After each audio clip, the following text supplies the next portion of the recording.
I was just talking with Jake about when you're driving along the freeway and you see somebody that's obviously listening to music in their car, and they're like singing.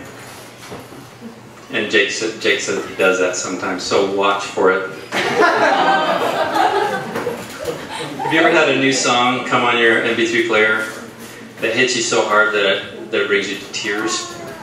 I had a song like that a couple of weeks ago. It's about this man, this old smiling guy that's standing at the buffet line.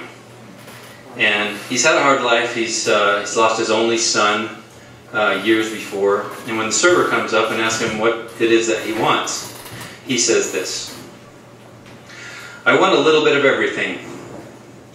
The biscuits and the beans, whatever helps me to forget about the things that brought me to my knees.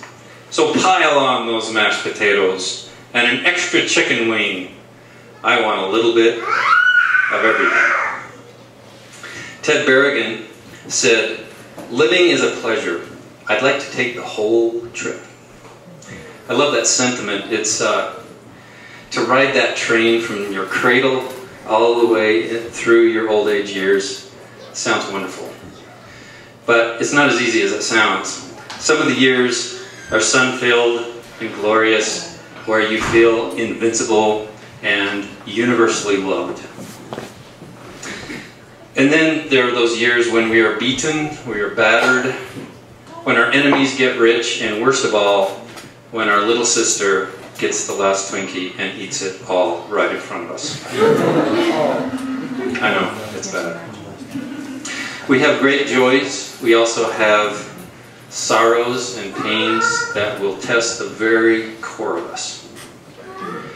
The painter Cezanne said, "We live in a rainbow of chaos." And more to the point, the folk singer Greg Brown, this is one of my favorite things. He said, "Life is a thump-ripe melon, so sweet and such a mess." And then he says it again. "Love is a thump-ripe melon, so sweet and such a mess." If you were to ask me what exactly I'm doing all this for, I would think for a minute, and then I would say, well, it's a little bit of everything.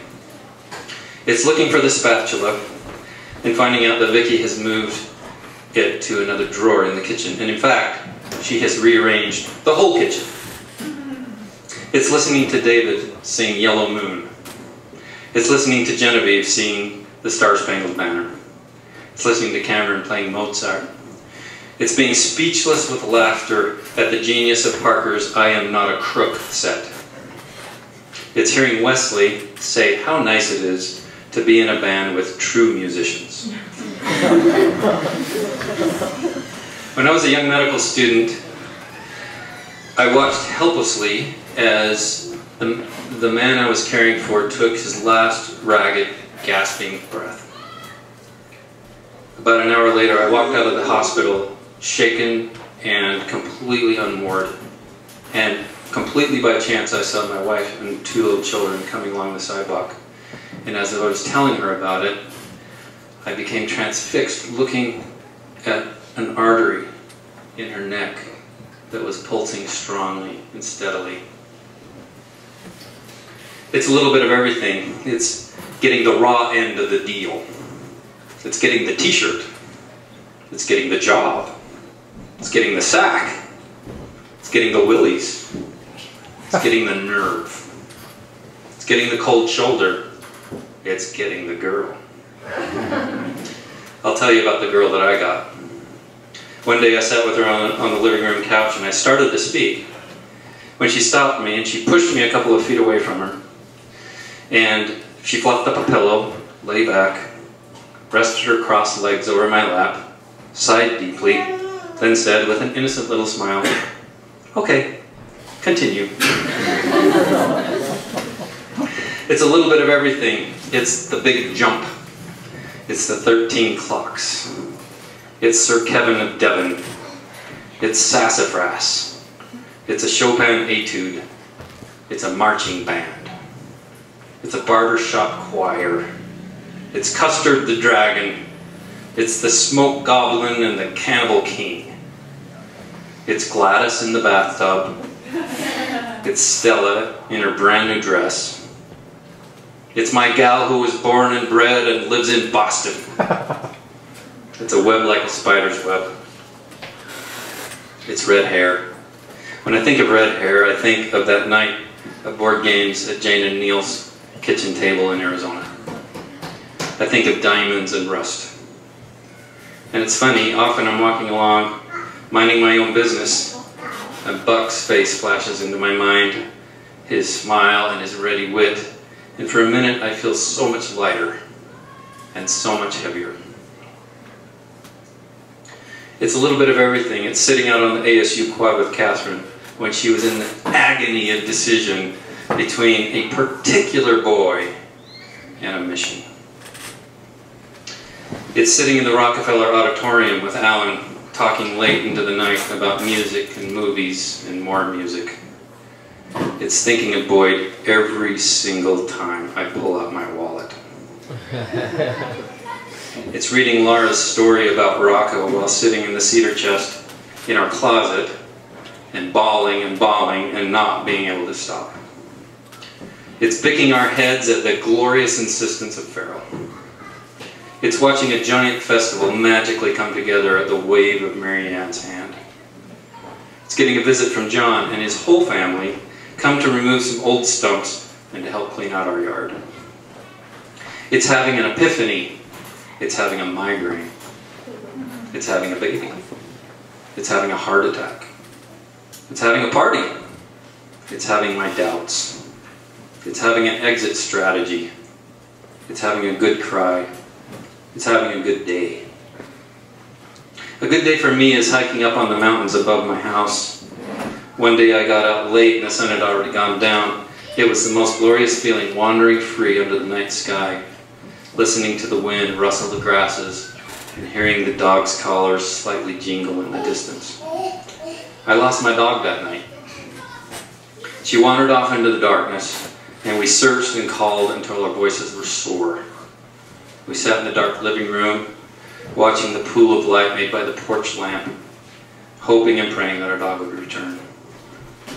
And suddenly there she was, trotting into the pool of light and doing a little happy dance when she saw us. It's a little bit of everything. It's the coffee time lady. It's the heart of the house. It's watching a blackbird fly. It's laying your hands on each of their little heads. It's beat poets at weddings. It's the camshaft of love. It's mom, pale and out of breath at the Christmas party. It's mom, smiling and quoting poems from memory. It's the hope of thermonuclear fusion. It's the closing of the lab. It's new papers coming out of a great theoretical mind. In the darkest days of her treatment, Vicki started to wonder if the fatigue and the pain and the nausea and the dashed ambitions were just part of the new normal. At one point, soon after one of her treatments, I woke in the middle of the night and put a hand on her back just to make sure that she was still breathing. Then one day, she and I sat on a hill and watched the sunset over the Great Salt Lake. She said, "It's nice to know that the spring is going to come again and that everything is going to be okay." It's a little bit of everything. It's the quiet click of knitting needles. It's the quiet click of an IV machine. It's kneeling in prayer and wondering why the angels have stopped singing. It's kneeling in prayer and hearing their voices once again. It's ringing the big brass bell the last day of treatments. It's having a dream that suddenly she has grown this glorious head of dark brown hair. It's holding her in my arms and saying, "This lady feels good. This lady is healthy." I'd like to finish by reading the last two verses of the song that we started with. Somewhere, a pretty girl is writing invitations for a wedding she has scheduled for the fall. Her man says, "Baby, can I make an observation? You don't seem to be having any fun at all." She says, You just worry about your groomsmen and your shirt size, and rest assured that this is making me feel good. I think that love is so much easier than you realize. If you can give yourself to someone, then you should. Because it's a little bit of everything. The way you joke, the way you ache, it's getting up before you so I can watch you while you wake. So in that day in late September, it's not some stupid little ring. It's a little bit of everything. It's a little bit of everything. It's the matador and the bull. It's the suggested daily dosage. It's the red moon when it's full. All these psychics and these doctors, they're all right and they're all wrong. It's like trying to make out every word when they should simply hum along. It's not some message written in the dark or some truth that no one's seen. It's a little bit of everything. Thank you.